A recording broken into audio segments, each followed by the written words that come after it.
अब ये तो नाम परिचय हो गया, लेकिन इनके अंदर विशेष शक्तियां क्या है ना? इनका प्रभाव क्या है? इनको क्यों हम पूजते हैं, क्यों इनका नाम लेते हैं? इसलिए लेते हैं, वो आगे लिखा है, बोले ब्रह्म तुलोक जब चरण पधारे,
उत्पत्ति, ब्रह्मा के यहाँ परवरिश हुई कमंडल में, भगीरथ जी लाए और शगन गोमुख से निकली, ऋषि के हरिद्वार होते हुए मुजफ्फरनगर आई और फिर बिठूर ब्रह्मावर्त में आई।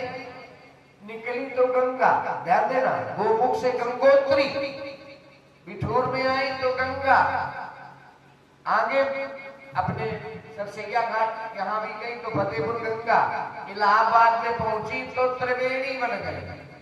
क्या बन गई? संगम, गंगा यमुना और तीनों मिल गई, लेकिन दो ही दिखती हैं। आप देख गया ना, दो ही दिखती, एक दिखती ही नहीं।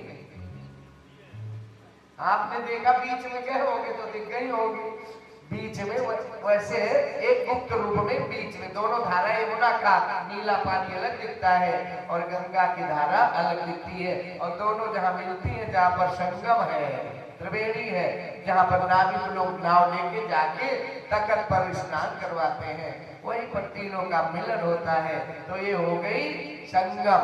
और इसके बाद आगे बनारस में चली तो गंगा तो है ही, यमुना का नाम खत्म। यमुना नहीं है वहां, बनारस में है यमुना, सरस्वती दोनों नहीं है। गोमुख से निकली, बीच में मिली और मिलने के बाद संगम बनाया, लेकिन यमुना को अपने में लीन कर लिया। गंगा सागर चले जाओ तो गंगे जी है, गंगा सागर में गंगे जी है, यमुना नहीं है वहां। मतलब ये महानता है, इसकी विशेषता ये बड़ी है। सबसे गंगा के समान कोई दुनिया में नदी पवित्र नहीं है, और बड़ों की ये विशेषता होती है। उन्हीं गंगा मैया के कोख में महाराजा परीक्षित जीवित अवस्था में पहुंच करके प्रणाम किया है, और जैसे प्रणाम किया गंगा ने आशीर्वाद दिया। आशीर्वाद क्या मिला? एक दिव्य संत आ गए। बोलो सुखदेव जी महाराज की। कैसे है, रूप क्या है, नाम क्या है, अवस्था क्या है? लिखा है दिगंबरम तविकीर्ण केशम प्रलम्ब बाहु स्वरोचमाभम सदा श्यामं सदा पीतवयोग लक्ष्म्या स्त्रीणां मनोज्ञः रुचिरस्मतीनः। दिगंबर, कोई कपड़ा नहीं है और बड़े बड़े बाल खींचे हुए हैं, बड़े पीछे की तरफ। विकीर्ण केशम, तीसरी विशेषता प्रलम्ब बाहु, बड़ी ऊंचाई, कितनी लंबी है, घुटनों के नीचे। जिसके हाथ लंबे होते हैं वो दिव्य होते हैं, और बाबा थे उनके घुटनों के नीचे तक हाथ थे। प्रलम्ब बाहु, बड़ी बड़ी भुजाएं, और स्वरोचमाभम, दिव्य है, मानो साक्षात सभी देवताओं का तेज इनके अंदर व्याप्त है। श्यामम, श्यामला वर्ण है, सदापि चबयो के लक्ष्म्याम, बड़ी देवी देवांगा है, लक्ष्मी जैसी देवियां इनके पीछे चमक हिला रही है। एक बार हमारी ओर देख लिए, लेकिन बाबा देख नहीं रहे हैं। और स्त्री राम मनोज्ञ, जो मतलब स्त्री माता देवियों को अपनी ओर खींचने के विशेष उनके अंदर सामर्थ्य है। और ऐसे दिव्य दिगंबर रूप में दिव्य भगवान सुखदेव जी आ गए। उनको देख करके राजा परीक्षित जी ने क्या किया? प्रणाम किया है। प्रणाम कैसे होता है? प्रणाम करना आपको मालूम नहीं है? किनको भैया है बैठे? प्रणाम कैसे करते हो आप? बहुत बार आज हमसे कहा प्रणाम प्रणाम प्रणाम। प्रणाम करने का विधान क्या, नियम क्या, कैसे करना चाहिए? यहाँ लिखा है, सीखिए। प्रणाम करे मूर्धा, दंडवत प्रणाम। लेकिन जब प्रणव मूर्धा होता है तो ये होता है कि आपके शरीर के सर्वांग साष्टांग जिसको कहते हैं, 8 अंग शरीर के आपके धरती को स्पर्श करें। और जब प्रणाम दंडवत होता है तो ये हथेली कैसे होती है? ऐसे होती है कि ऐसे? ऐसे होती है, लेकिन यहाँ ऐसे नहीं है, यहाँ अंतर है। बोले कैसे है? बोले प्रणव मूर्धा, और तो सब मस्तक, नाक, हृदय, पीठ, पेट, पैर सब जमीन में टच है, और हाथ भी है यहाँ तक। लेकिन इसके बाद की क्रिया अलग है। यहाँ से हाथ नीचे की बजाय वही कृतांजलि, अंजलि फैलाए। ये गुरु बाबा जो श्राप हमें लगा है उसमें हमारे को भीख दे दो कि हम उससे बच जाए। तक्षक रूपी जो काल मौत हमारे सामने आएगी उसमें हम तड़प के प्राणांत होगा, उससे हम बचना चाहते हैं। ये भीख डाल दो इस भक्त के आंचल में, इसलिए पहिता कृतांजलि, अपनी अंजलि फैलाए। और जैसे राजा परीक्षित ने प्रणाम किया, प्रभु हम भी, आप सब लोग बोलो, हम खाओ प्रभु हम भी शरणागत है, स्वीकार करो तो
किया है और ये भी कह रहा है राजा परीक्षित की तरह इसका भाव है, हमारा सबका भाव है।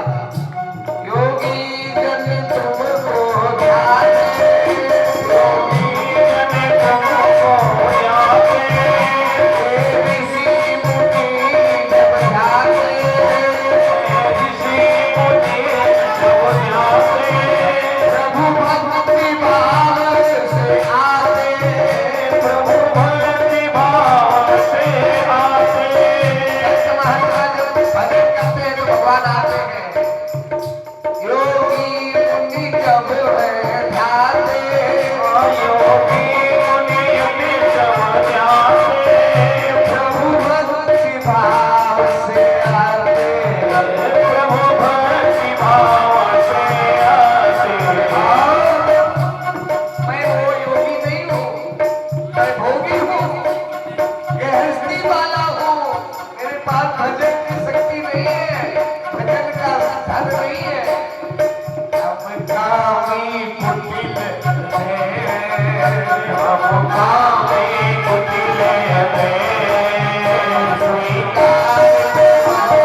परीक्षित जी कह रहे हैं, हे माँ, हे गुरुदेव, जीवन नैया जर जर है, जीवन नैया अरे भैया, राजू भैया, ये जिंदगी का कोई भरोसा नहीं हमारी आपकी। जीवन नैया जर जर है, जीवन नैया जर जर है, पल पल विनाश का डर है, पल पल विनाश का डर है, पल पल विनाश का डर है। हमारा कोई जिंदगी का भरोसा नहीं है प्रभु। जीवन नैया जर जर है, पल पल विनाश का डर है, ओ जीवन नैया जर जर है, पल पल विनाश का डर है।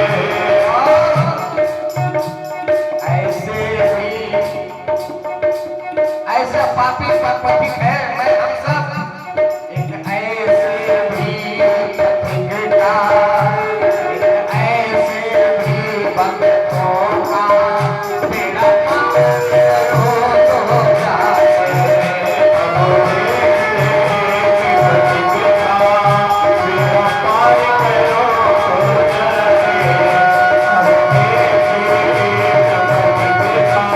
मेरा कार्य करो तो जाए,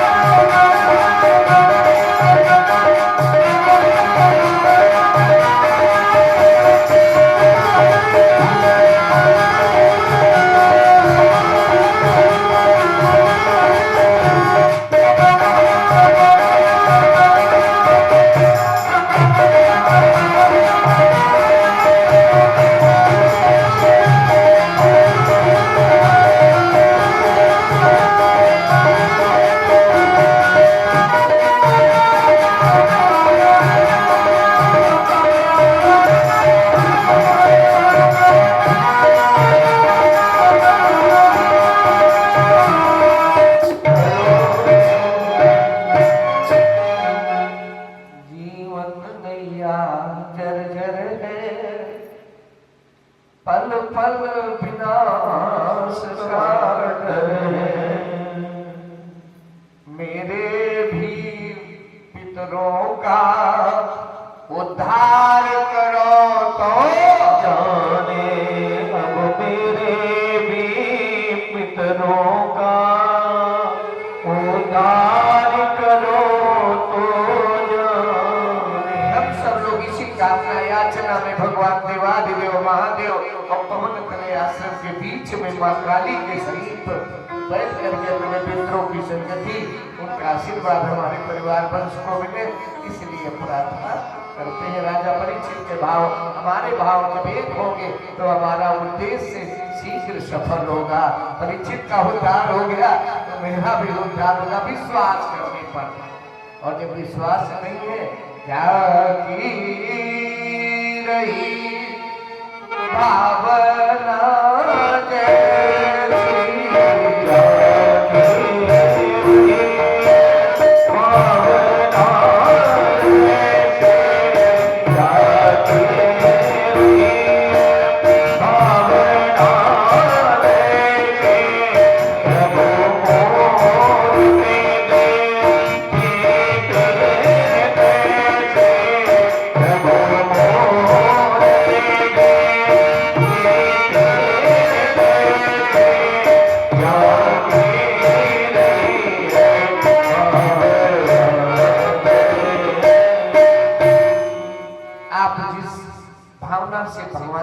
पूजा में संलग्न होते हैं उसी का फल आपको प्राप्त होगा।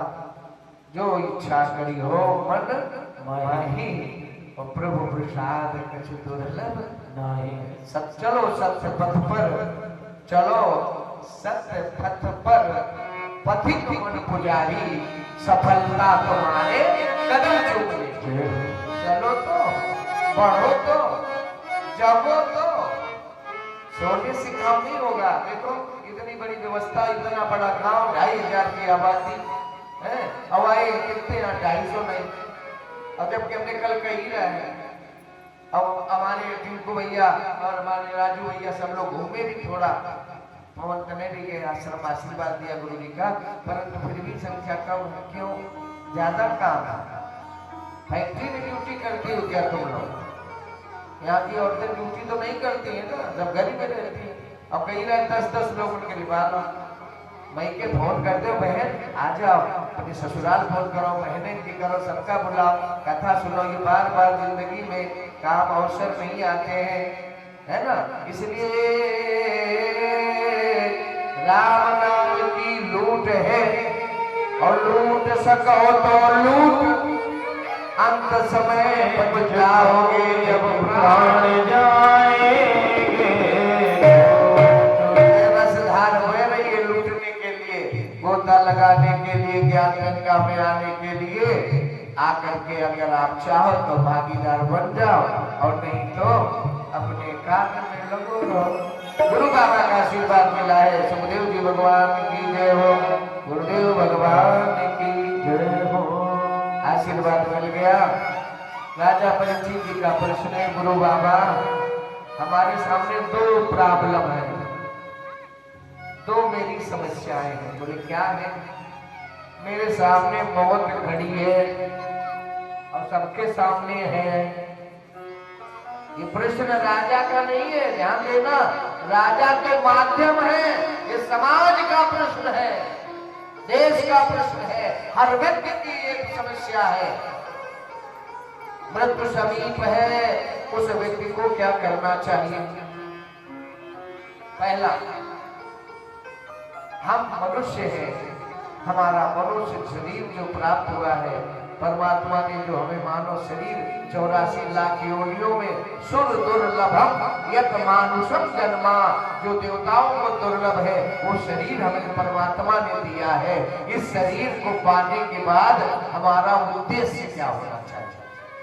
आप ध्यान देना, मृत्यु समीप हो तो क्या करना चाहिए, और मानव धर्म का उद्देश्य क्या है? इस जीव को, हम आप सबको, सबका परम धर्म क्या है? हमारा भगवान ने जो मनुष्य शरीर में अवतार किया है, ब्राह्मण क्षत्रिय स्त्री पुरुष आदि जो भी हमने पाया है, 84 लाख योनियों में हम बचते हुए, घूमते हुए, चक्कर काटते हुए आज हम मनुष्य बन गए, और रंजीतपुर जैसे गांव में बेटा बन गए, बहू बन गए, बिटिया बन गए, कुछ भी बन गए, सबके संबंध है। और हम भी पंडित बन गए रंजीतपुर गांव के, थोड़ी देर के लिए, है ना, राजू भैया के दरबार में, कोठी में, है ना। तो ये हमारा सबका सौभाग्य है। तो इसलिए राजा परीक्षित जी के ये प्रश्न पर आज सुखदेव जी महाराज कहते हैं, राजन तुमने जो प्रश्न किया है उत्तर सुनो। परियाने से ते प्रश्ना कृतो लोकहितं न पाह, आत्मसम्मतां पुंसाम् श्रोतव्यादिषु या परः। परियाने से ते प्रश्ना, मतलब क्या है? तुम्हारा प्रश्न बहुत उत्तम है। इस प्रश्न में तुम्हारे दुनिया के समस्त समस्याओं का, दुनिया के लोगों का, लोक हित, संसार हित, राष्ट्र हित, समाज हित, सनातन का हित छुपा है। वरियाने से ते प्रश्ना, तुम्हारा प्रश्न अपना व्यक्तिगत नहीं है, ये सबका प्रश्न है। सबका ये जीवन में मृत्यु सबकी होनी है। जन्म लेने वाली की मृत्यु निश्चित है, और मृत्यु के बाद जन्म भी सुनिश्चित है। करने के अनुसार सुअर बनोगे कि आदमी बनोगे, ये करनी पर डिपेंड करेगा। दोनों चीजें हैं। अगर हम अच्छे कर्म करेंगे तो मनुष्य शरीर मिलेगा, और अच्छे कर्म करेंगे तो जन्म मृत्यु के बंधन से मुक्त हो भी जाएंगे, लेकिन वो बहुत कम है। अब इस कलयुग में बहुत ही कम। जन्म मृत्यु के बंधन से मुक्त होना तभी वो संभव है जब आपके ये पंच भौतिक शरीर में जो पंच प्राण है, 5 ज्ञानेंद्रियां, 5 कर्मेंद्रियां, 11वां मन, और मन के 4 रूप है। मन कितने प्रकार का? 4 प्रकार का। माताओं, मन के 4 रूप हैं। स्त्री के भी 4 ही रूप होते हैं, और पहले दिन हम 4 पर चर्चा रोज कर रहे हैं। 4 रोज होगी चर्चा 4। बोले क्या है? बोले 4 रूप स्त्री के भी होते हैं। बोले नाम रूप लीला धाम तो भगवान को मिलने के साधन प्रकार। उसी तरह से स्त्री जिस समय पूजा यज्ञ में बैठे तो दाहिने बैठे तो लक्ष्मी का स्वरूप, सदा भवानी दाहिने, और सन्मुख रहे गणेश, 5 देव रक्षा करे ब्रह्मा विष्णु महेश। तो स्त्री जब पूजा तप दान यज्ञ में बैठती है तो वो लक्ष्मी का स्वरूप होता है। लक्ष्मी की कृपा का अनुभूति उसके ऊपर सदा बरसती है।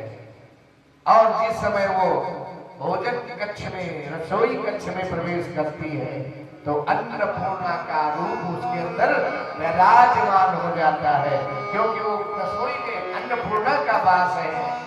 अन्नपूर्णा का ये स्वभाव होता है कि कोई घर में भूखा न रहे, और अगर तुमने गड़बड़ किया, पहले ही चौका चौथा कर दिया, तो आपकी मर्यादा घर में दरिद्रता आ जाती है।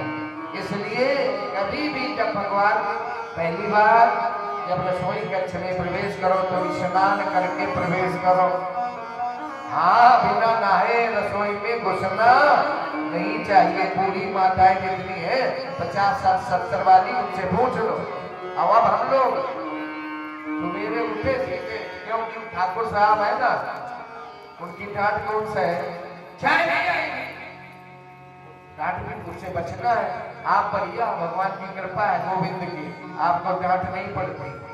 प्रभु की कृपा है, माता रानी की, सौभाग्यशाली है आप, है ना। सबको भगवान ऐसा पति मिले, क्योंकि दुनिया में बहुत भांति भाग्य है अपना, जैसा कर्म किया वैसा मिलता है ना। और कभी कभी पत्नियां भी ऐसी मिल जाती है किसी किसी पुरुष को कि वो पुरुषों रोते जिंदगी भर, है ना। तो उनकी बात छोड़ो। अन्नपूर्णा तीसरा भाव, जिस समय तुम्हारे जीवन में सुख दुख आवे, विपत्ति आवे, आपत्ति आवे, तो साथ न छोड़े। तो अर्धांगिनी मतलब आधा उसका साहस, पतन से जो पति को बचाती है, दुराचारा से दूर करती है, दुसंग से जो दूर करके धर्म के मार्ग पर लावे, कथा भागवत में निभा लावे, तो उसे धर्म पत्नी का तीसरा रूप। और जब आपके कुल वंश की वृद्धि के लिए पुत्र की प्राप्ति का साधन करती है, तो वो उस समय धर्म पत्नी के बाद आज अर्धांगिनी भी है और धर्म पत्नी बन जाती है। तुम्हारे वंश का उद्धार करती है, 2 कुलों का उद्धार करती है। कन्याकुमारी रहते हुए नौ दुर्गा के रूप में पूजनी होती है। नवरात्र में जगराता में कन्याओं का पूजन होता है, तो नौ दुर्गा के रूप में उस समय पूजनी भी होती, देवी रूप है। शादी हो गई तो लक्ष्मी के 4 अलग अलग रूप बन गए। 4 हो गए ना, लक्ष्मी, अन्नपूर्णा, मित्र, अर्धांगिनी। जब साथ न छोड़े और वंश की वृद्धि करे, पुत्र का सुख दे, तुम्हें पद